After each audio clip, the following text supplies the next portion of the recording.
শুভ সন্ধ্যা। Share বাজারের মূল খবর ডেইলি মার্কেট আপডেটে আপনাদের স্বাগতম। সূচক 46.64 পয়েন্ট বা 0.86% কমে 5,377 পয়েন্টে স্থির রয়েছে।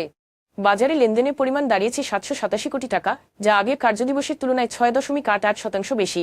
ব্যাংকিং খাতে ব্র্যাক ব্যাংক, ইসলামী ব্যাংক ও সিটি ব্যাংক, ওষুধ খাতে বেক্সিমকো ফার্মা, স্কয়ার ফার্মাসিউটিক্যালস ও বিকন ফার্মা এবং খাদ্য ও সংশ্লিষ্ট খাতে ব্রিটিশ আমেরিকান টোবাকো আজ বাজার পতনে প্রধান ভূমিকা রাখে।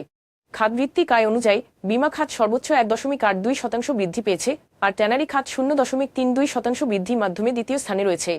অন্যদিকে তথ্য প্রযুক্তি আইটি খাত আজ সর্বোচ্চ 2.76% পতনের মুখে পড়েছে।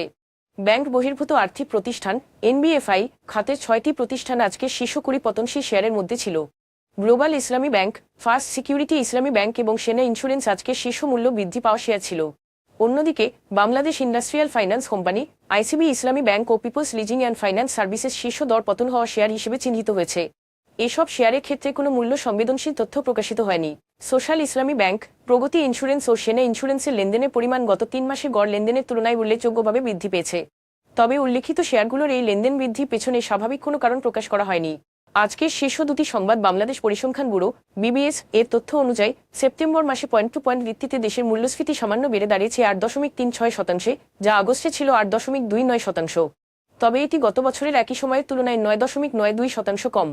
খাদ্য ও খাদ্য বহির্ভূত দুই ধরনের পণ্যের দর সামান্য বৃদ্ধি পেয়েছে। খাদ্যপণ্যের মূল্যস্ফীতি 7.60% থেকে বেড়ে 7.64% পৌঁছেছে, আর খাদ্য বহির্ভূত পণ্যের মূল্যস্ফীতি 8.90% থেকে বেড়ে 8.98% দাঁড়িয়েছে। সামান্য এই দরবৃদ্ধির ফলে সামগ্রিক মূল্যস্ফীতি বাড়ছে, সেই সাথে বর্তমান অর্থনৈতিক প্রেক্ষাপট বিবেচনায় যে চ্যালেঞ্জগুলো সামনে আসছে তার মধ্যে কিছুটা হলেও স্থিতিশীলতার আভাস পাওয়া যাচ্ছে।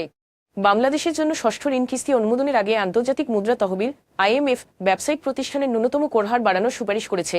প্রস্তাব অনুযায়ী এটি হবে বাধ্যতামূলক অফেরতযোগ্য উৎসে কর কর্তন, ট্যাক্স ডিডাক্টেড এট সোর্স, যা মুনাফা ছাড়াই অগ্রিম আদায় করা হবে।